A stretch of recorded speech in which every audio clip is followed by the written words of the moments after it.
male prison where inmates are exercising. Soon after, an alarm goes off telling all inmates to go back to their cells. One inmate blackmails Sam, a prison guard, into bringing illegal items. Come on. I need something from you, baby. Get in your cell. You understand me? He threatens to expose Sam if he doesn't obey. You sent my boy $500 with tar and coke all over that shit. I'm trying to help you, man. What you expect? I'm a criminal, baby. Saying Sam will end up in the same prison and under his control. Feeling scared, Sam fights the inmate but gets badly hurt with a cut on his face. Later, he sees a doctor to check for a head injury and get stitches. When Tim and other guards ask what happened, Sam lies. He says the inmate had been causing problems for a while. He's been giving me a lot of lip for a while. Sam claims he just asked the inmate to go back to his cell, but the inmate refused. Sam pushed him, and then the inmate headbutted him in self-defense. Sam hit the inmate with a nightstick to protect himself. Well, son, your first mistake was allowing him into your space and not calling for backup then. To keep Sam safe from other inmates, they decide to move him to the tower. A few days later, Sam is on the roof of the prison when he sees something suspicious happening in the yard. He uses a telescope to get a closer look. Suddenly, a fight breaks out among the inmates. Sam quickly pushes the emergency alarm. The guards rush in, armed with tear gas, and position themselves on the roof as the fight goes on. Tear gas is used, hitting several inmates. When the fight doesn't stop, the guards fire warning shots. This makes the inmates lie down on the ground. Then, accidentally, two inmates attack another inmate. The guards, fully geared up, enter the yard and start tying up the inmates one by one. Meanwhile, Sam realizes his mistake while still on the roof. Warden Mills, along with guards Ed Simmons and Tim, discusses what happened. After the issue with Darryl Johnson, we felt it best he be separated from the inmates. Well, he certainly can't go back in the tower. Tim supports Sam, but Warden Mills is angry. He demands to know why Sam was on the tower and decides where to send him next. No, we need to move him out of here. Tim explains that because Sam was attacked and hurt before, they thought it was best to keep him away from the inmates. Ed suggests moving Sam to other departments like receiving or discharge, or to patrol the perimeter. Tim keeps defending Sam, questioning why he needs to be moved. They will kill him if they get a chance, and you know it. Despite objections from Ed and Tim, Warden Mills orders Sam to be sent to the women's prison and calls for a lockdown. To move him to the women's prison. Those girls will be all over him, sir. That could create a whole new set of problems. But if he can't be trusted to not the inmates, then maybe he needs to find a different career. It's the women's prison, or he will be released. We follow Sam after his transfer to the women's prison, where he stands aside to let the female inmates pass. They make enticing moves on him, with some even making suggestive gestures. Oh, I need search, Daddy. Inmate Cherry notices Sam as she enters the classroom.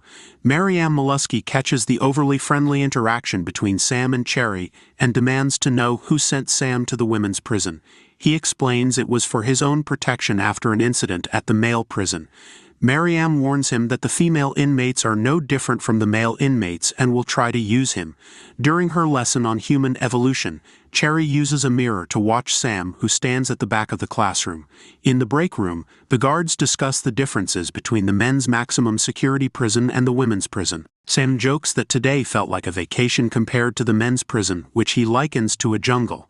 Other guards warn him to wait and see what happens after the women are put to bed. They tell him the inmates will cry. They're gonna cry, and they're gonna give you every sob story. Tell fake stories to get his attention, and complain about guards watching them as they change clothes. There's guys in uniform having relationships with inmates. It's not just guys. Assholes come in every gender. Wow. They explain the unique dangers of the women's prison and advise Sam to act like a robot, following all the rules precisely. This prison's dangerous in a different way.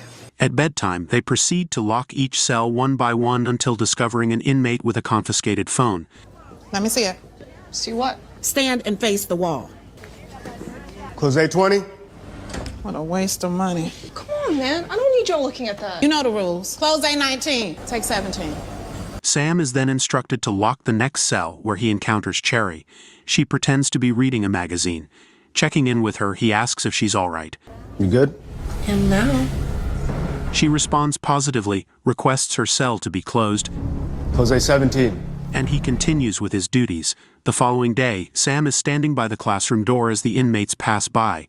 One inmate intentionally pushes Cherry into him. She grabs his jacket and says, "I'll see you tonight." A female guard tells him to get his head straight. Get your head out of here.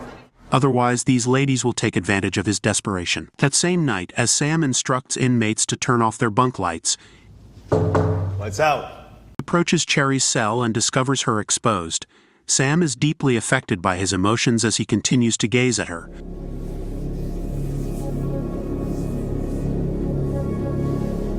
Unbeknownst to them, everything is being recorded on camera. The next day, Sam is in the control room.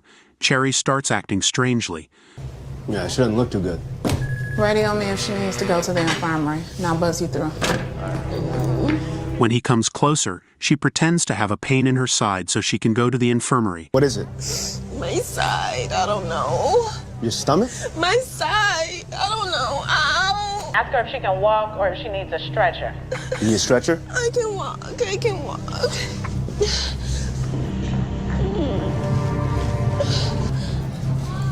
But on the way, she pulls Sam under the stairwell where there are no cameras. It seems like a place where people often meet secretly. So cameras here, nobody can see us. Sam tries to resist for a moment, Yeah, baby, you want to. but gives in quickly. After that, Cherry becomes aggressive. She stabs Sam several times in the neck and then screams for help. Help! Help! It looks like she's trying to make it seem like Sam attacked her and she defended herself. She crawls out of the stairwell, screaming for help, as if she wants people to think she survived an attack from the guard and that she was right to defend herself. Sam's lack of experience and innocence made him an easy target for the inmates who are used to violence. Isn't this a violation of her Miranda rights? She's in prison. She doesn't have Miranda rights in here. You have a lot to learn about inmates. There's an element of trust in place between the two of you that we do not have. A corrections officer has been killed and posthumously accused of rape. These girls have no options. I have a class to teach. I'm not going to miss it. We'd better get going, men. What is it you're hoping I discover? There was no tearing of the vaginal wall. No scratches on his face or arms. No visible signs of a struggle on her body. Pencil stab to the neck 30 times seems evidence of a struggle. Those were offensive wounds. She suffered no defensive wounds. None. That coupled with the fact that his uncle was killed at almost the exact same time, we question it. Question what? The claim is self-defense. Well, that means you question the... Yes. But inmates are immune to our lies and they're immune to our threats. Just ask her what happened. Question the things that don't add up and show her the compassion you're known for. Compassion. It's the one tactic we haven't tried. We don't have it. That's why you're here.